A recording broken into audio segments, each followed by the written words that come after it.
Good afternoon. I'd like to call to order the meeting of the Oklahoma City Metropolitan Area Public Schools Trust for May 15, 2012.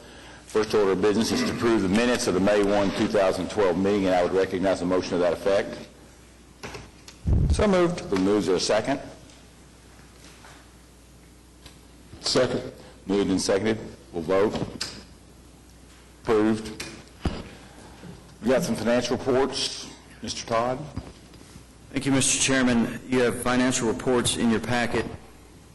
The obligation report for March 2012, I think, is in the usual format that you're used to seeing. If you'll notice that we have about $79 million remaining in the program. And also included is the semi-annual report ending the period ending December 31st, 2011. Just some highlights on that on page 2. Shows you all the schools that were under construction and the things that are being done during that period. Some of these schools have substantially progressed since this report. Sheet 5 shows you the matrix of completion for these projects, and again, there's been substantial improvement in these projects as we go along.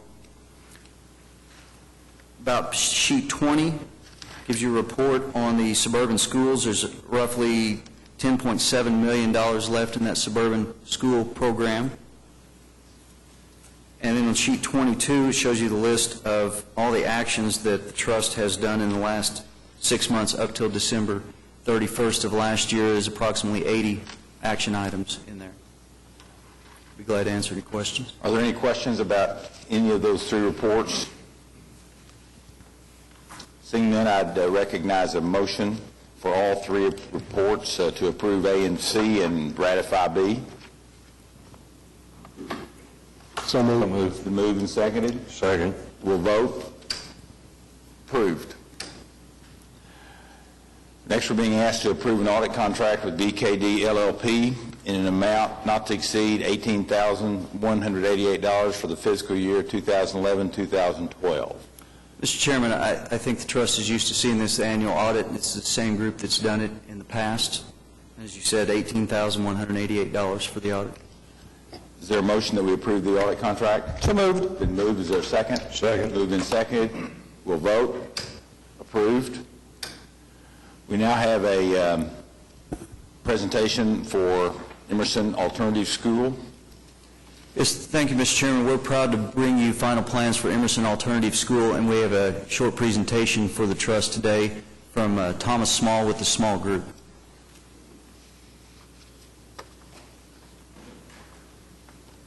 Mr. Chairman, members of the trust, staff, good afternoon.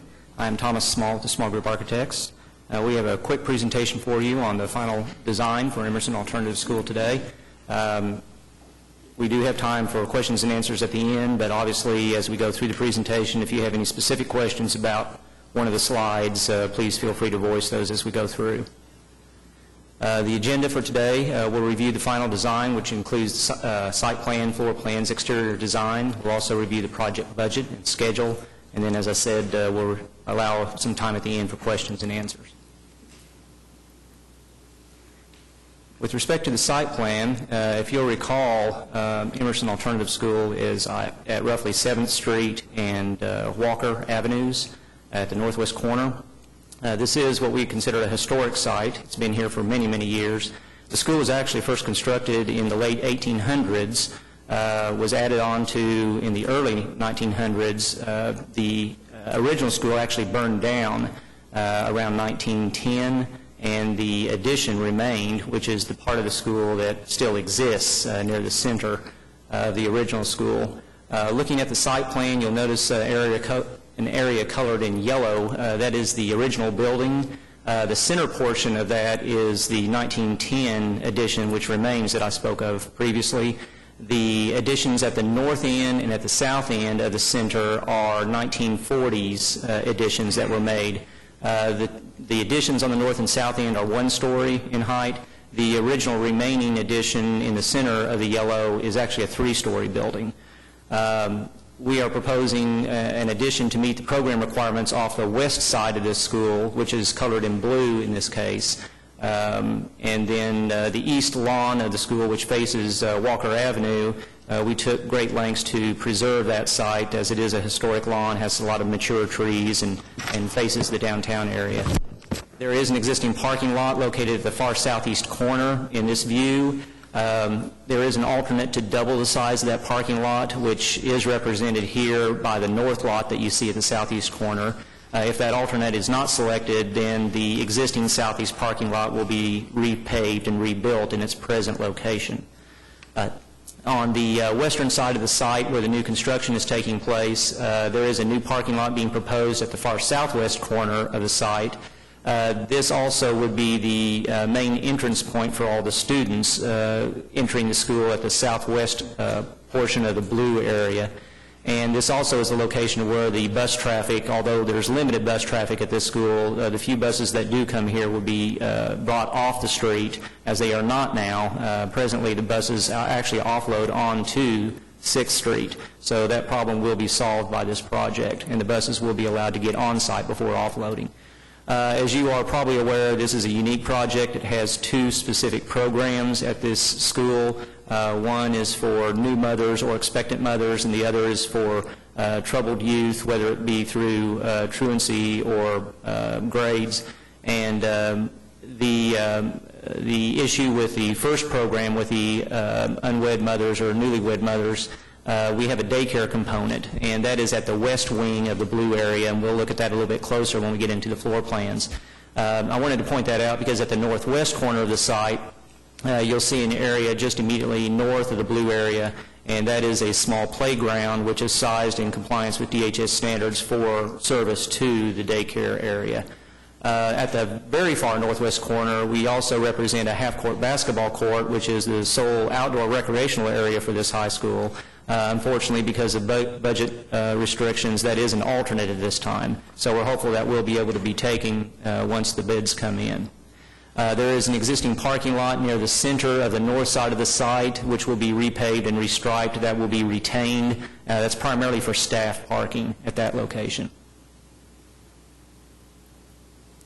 On the first floor plan, you'll notice it is color-coded so you can see what the use groups are in the various areas. Once again, roughly the east or the right half of this plan is existing school area, which will be fully renovated to meet the program requirements. The area on roughly the west part of this plan, or the left half, is new construction. All of the new construction is one story, with the only exception being the new elevator, which is near the center of the plan. You can probably make that out, although I'm sure you probably can't read the text, but you can see roughly where the elevator is located right in the center. And that is obviously a three-story elevator that will solve all the accessibility problems of the school and be able to access all levels. This plan also includes a new entrance, as I mentioned before, at the southwest corner, and that will lead you into a nice-sized lobby area for a high school, which is what this particular facility is for in terms of age group, and it gives you a fairly large area that the students can use in order to circulate and find their classes, and it's basically the center of town, if you will. The media center is located just immediately north of this lobby area in the sort of brown taupe.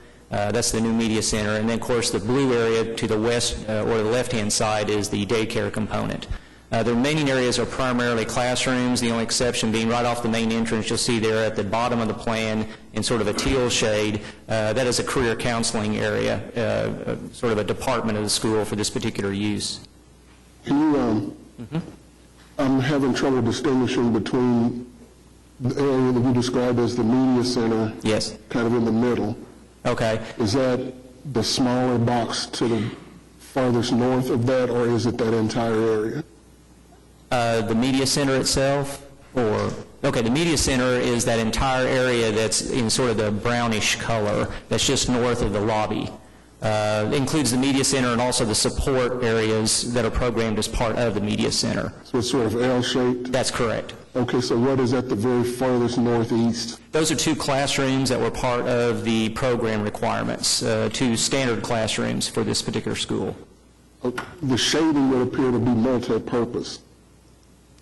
No, it should be the pink, I'm sorry, it may not be on your, the multi-purpose is actually, yeah, it's hard to tell on this slide, but it's hard, the center area, the media center is designated as the center color in the schedule. Okay, and the no, I heard multi-purpose that. is I'm at the talking- far northeast corner. The furthest northeast Correct. there. Okay, north of the two pink classrooms, Yes, the rectangular gray. correct. What is that? It's the existing auditorium, and it is being refinished, and it's just simply relabeled as a multi-purpose area, and that's actually what the use is multi-purpose.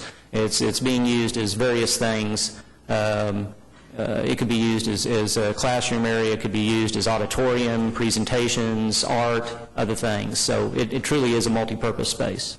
Thank you. Okay, next on the second floor, one level up, and all of this is the existing building which is being fully renovated.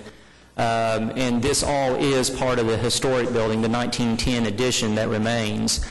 We have intentionally located the principal's office and the conference room, the administration suite, if you will, on this level because it's in the middle of the school vertically and horizontally. So she's basically at the center or the heart of the school. Also, the historic front entrance on the right-hand side where you see the stairs, that presently is closed off because of security issues, and this particular plan in the organization of spaces allows us to reopen that historic front entrance, although those doors will be controlled from a security standpoint.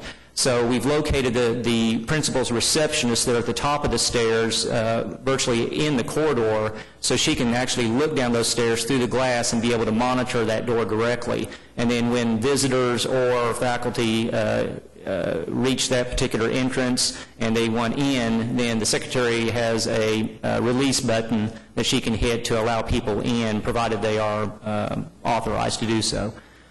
So that we felt that was a very nice feature, being able to reopen that east entrance and preserve it as it was in 1910. Elsewhere on this plan, we have the three pink areas which are classrooms, and then at the top of the plan are basically the art classrooms that are located on this level. And again, you see the elevator there at the left-hand side of this plan. If you go down the steps that are next to that elevator, you'll actually land in the main lobby area that you saw on the first floor level.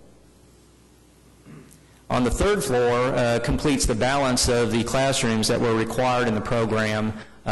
These, again, are shaded in pink to designate them.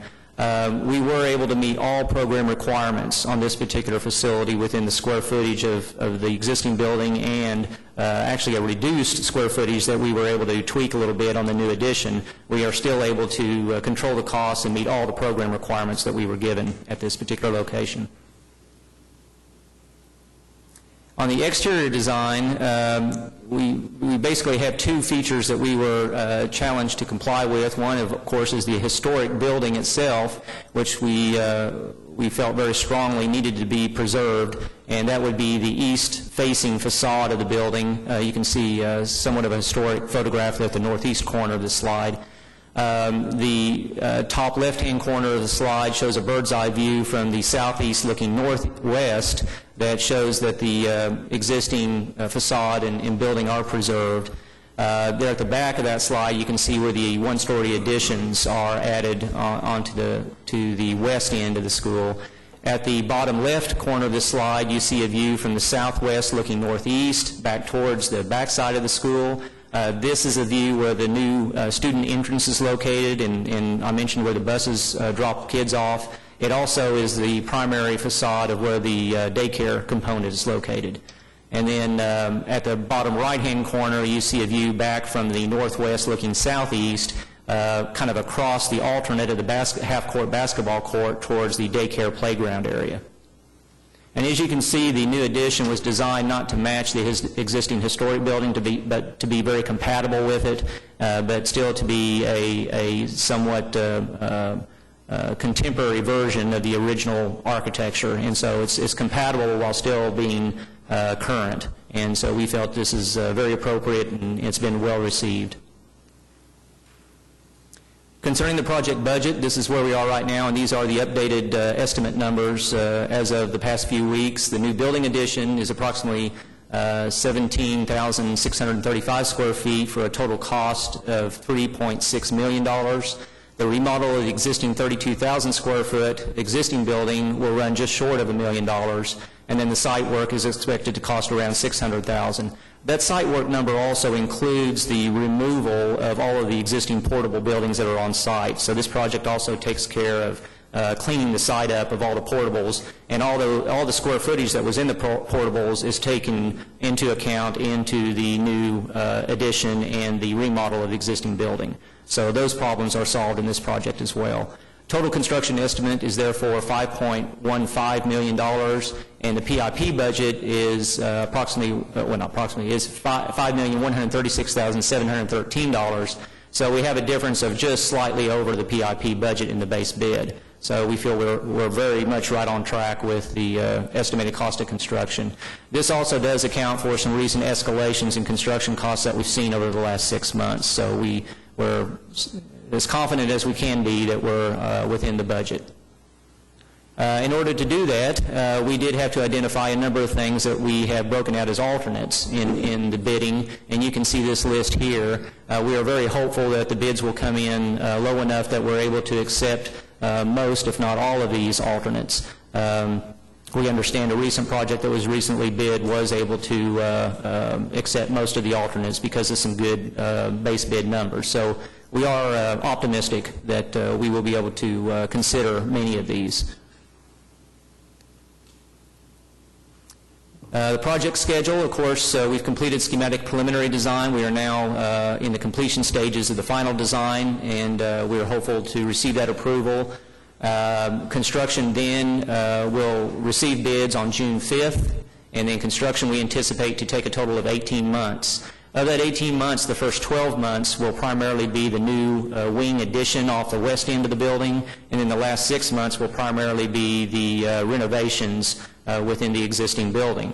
So by the end of the semester in 2013, the project will be complete and turned over fully to the school on the spring semester of 2011-14. So with that, we would certainly welcome any questions you might have. Are there any questions? Thank you. Okay, thank you very much. I would recognize a motion to approve the final plans and specifications and authorize the secretary to advertise for bids. So moved. Moved. Is there a second?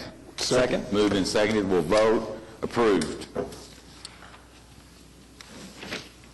Next item, we're being asked to ratify the issuance of and approve addenda numbers 1 and 2 for Jefferson Middle School, award the contract, base bid plus alternates 1 through 7, and to Wynn Construction Company in the amount of $6,074,000, and approve the contracts and bonds, project ES 71. Mr. Todd? Mr. Chairman, we're happy to bring you this project today. Received some very favorable bids, and we're able to recommend that we award the alternates 1 through 7 on this to Wynn Construction. Great. Is there a motion for approval? So moved. It's been moved and seconded. We'll vote. Approved. Next item, adopt a resolution authorizing the general manager to use the purchasing resolutions adopted by and approved by the City of Oklahoma City or approved by other public entities to purchase equipment, supplies, and services. Mr. Chairman, this allows us to use city contracts for purchases. Any Pretty questions or straightforward. comments from the board? Seeing that, I'd recognize a motion for approval. So moved. It's been moved. Is there a second? Second. Moved and seconded. We'll vote. Approved. Next, we're being asked to approve the expenditure for funds for the purchase of furniture, equipment, and fixtures for Hayes Elementary, not to exceed $51,736. Project ES 62. Are there any comments? No, sir, this is very similar to what we see time and time again, just so we can get furniture for these new renovations. Any questions? Is there a motion for approval? So moved. It's been moved. Is there a second? Moved and seconded. We'll vote. Approved.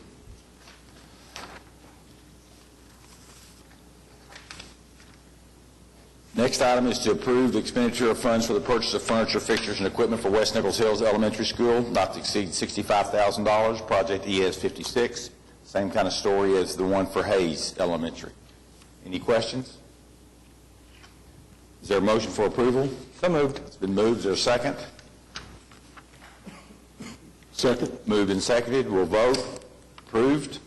Thank you. We now have 5 change orders. If it's okay with the board, I will ask that all 5 be approved at once. I'll ask Mr. Todd to talk about all of them prior to that. Thank you, Mr. Chairman. The change order for Cleveland Elementary, the significant item is we have a credit for mechanical and electrical modifications of $108,158. Then going down to item 14, there's some convenience outlets that are being added for $7,424. Everything else is pretty routine, small items. Moving on to Hayes Elementary, there was a canopy that needed to be removed. It was decided to do this as change order. So there's $5,000 there, and then all you'll see on the back on item number 7 is the steel for that canopy of $20,000. Additional sinks for $11,000 in the existing restrooms. Some spandrel glass that was added to conceal some ceiling cavities, and then some sink replacements. A lot of just routine stuff on that one also, if there's any questions. I'll just keep moving, Yes, if that's all right. Prairie Queen, cabinet modifications, $8,702, and there's a ductwork enclosure. It was decided that aesthetically that we should go ahead and enclose this ductwork, and the project is such that we have the funds, so we're asking that we do that. Then moving on to Spencer Elementary, major item on that is masonry restoration metal parapet cap for $8,084. If you recall, that's the rock building out in Spencer.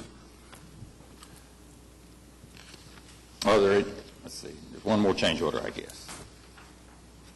Change order 11 for Fillmore, that's right. This is also a final on Fillmore, so this will be the last change order that you see on Fillmore for $2,322. Are there any questions with regard to the change orders? Seeing none, I'd recognize a motion for approval. So moved. It's been moved. Is there a second? Second. Moved and seconded. We'll vote. Approved. We now have a concurrence item with Independent School District number 89 to ratify the issuance of and approving addenda numbers 1, 2, and 3 of the I-89 2007 school bond issue project S72, classrooms and or gymnasiums at Wheeler, West Nichols Hills, Monroe, and Nichols Hills Elementary School, awarding the contract base bid plus alternates 1 through 6 and 7 to W.L. McNabb & Company in the amount of $6,175,400 and approving contracts and bonds. Are there any questions with regard to this? Is there a motion for approval? So moved. It's been moved. Is there a second? Second. Moved and seconded. We'll vote. Approved. Mr. Clowers, would you like to update us? Yes, sir. Mr. Chairman, members of the trust, a few updates this meeting. We have 24 schools under construction. We're going to receive bids on 2 schools in the near future. One a week from today on the 22nd is Webster Middle School. This will be one you might recall that we had to rebid. And then the second one on June 5th is the one you heard the presentation on, Emerson Alternative. That will be 3 weeks from today that we'll receive bids on that project. We have one school in design, or the downtown elementary is still in the schematic design, and plans are underway for a community meeting to review that design. There's several bond projects, I-89 bond projects underway. Coolidge, Van Buren, Hayes, Wheeler, Nichols Hills, Monroe, and West Nichols Hills. Contract negotiations are underway with the selected architects. Parmley, Hillcrest, and Pierce classrooms and gyms are moving into the final plan stage. That should be completed in this July. Preliminary reports are ongoing for Adams, Bodine, Horseman, and Kaiser. for classrooms and gyms, and we anticipate to bring that to this body on the 5th of June for approval of the preliminary report. Preliminary report also going on for Mark Twain, Putnam Heights, Southern Hills, and Stan Wadey for classrooms and gyms, and that preliminary report is due in for review on the 18th of June. We're going to have a preliminary report kickoff that's pending for Buchanan, Gatewood, Johnson, and Oak Ridge. Those are also a classroom and gym project that is due June the 18th. And then the two stadiums, Taft and Spiegel, are in the preliminary report phase, and we're scheduled for the Board of Education to receive that on the 4th of June, and then for this body to receive that on the 5th of June. And that completes my report. Are there any questions? Are there any comments by trustees? Mr. Chair. Yes, sir. As we enter the close of the school year, I would like to first congratulate the teachers who have done an excellent job this year in preparing the students. I know that there was a lot of concern about end-of-school testing and the new state requiremements, and my understanding is that over 90% of the students successfully completed those tests. So, and I know that's quite a bit above what they were afraid of.